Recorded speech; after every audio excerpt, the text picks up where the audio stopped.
audited group financial statements include Te Kotahitanga o Ngāti Tuwharetoa Trust, Te Kotahitanga o Ngāti Tuwharetoa Custodian Trustees Limited, and the partners allocation in Te Whare Honongo Limited Partnership or Monte Vista.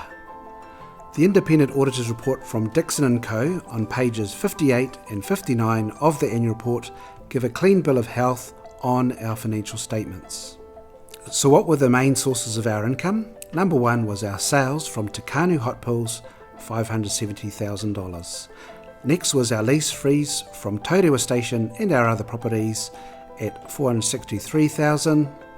Interest income from term deposits was $294,000, and then our partnership allocation from Monte Vista was $210,000. So total income was $1.68 million, down slightly from last year's $1.7 million, which was mainly due to a drop in interest income.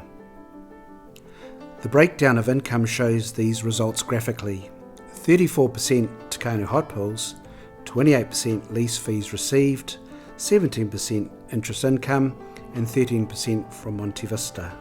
Our income was used to pay expenses: $256,000 on governance costs, $537,000 on management expenses, $480,000 on administration costs, $161,000 on property expenses, and $328,000 on operational expenditure.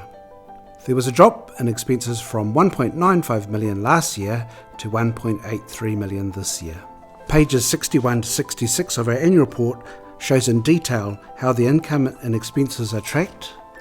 Pages 67 to 68 has detail on each of the properties administered directly by Te Kotahitanga, and finally we have detail on each of the properties administered by Ngāti Tuwharetoa Custodian Trustees Limited.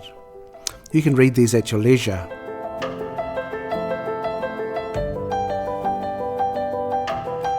The breakdown of expenses shows these results graphically: 29% management, 26% administration, 18% operational expenditure, and 14% on governance.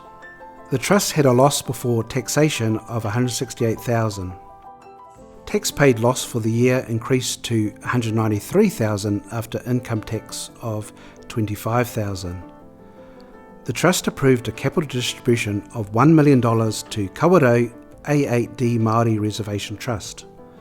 This was part of the settlement specifically to support the restoring of the mauri of Te Waiū Spring and for the environmental remediation scholarship to improve the mauri of the spring. Te Kotahitanga o Ngāti Tuwharetoa endorsed the transfer of the cultural regis putia $1 million to Te Waiū after the claimant's established entity Te Waiū o Tuwharetoa Trust, and was therefore paid in this financial year. So while the net trustees' loss for the year was $1.19 million, the operating loss was $193,000, as the $1 million was a distribution of funds held in trust. The trust capital of $9,000, which came from the Tuwharetoa Hapu Forum, and the settlement received of $29.4 million after covering any pre-settlement debt, as expected didn't change during the year. Our retained earnings loss worsened by $457,000, and is a wero for our trustees to find further savings in the 2022 year. Cultural cash regis, as discussed, $1 million. We still have $2.95 million cultural cash redress left, $2.5 million for the whare taonga, $250,000 for mahenga kai, and $200,000 for revitalisation of Aratiatia and Atahaka. Hapu retained earnings is just that, funds put aside from cultural regis income. This year's $264,000 was made up of the $131,000 from Te Kotahitanga properties, $131,000 from TKNT Hot Pools, and $2,000 from Hotu Grace Road. So the assets are what we own. Our balance sheet doesn't include cultural redress properties which were vested from the Crown at no cost and held in trust.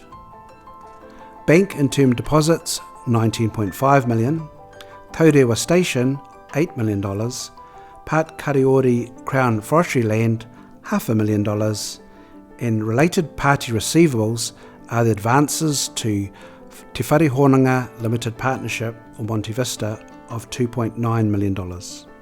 Our liabilities are what we owe. The biggest debt was $682,000 to the TST, which is being repaid in monthly instalments. And that ends our financial report. Ngā mihi nui ki a koe.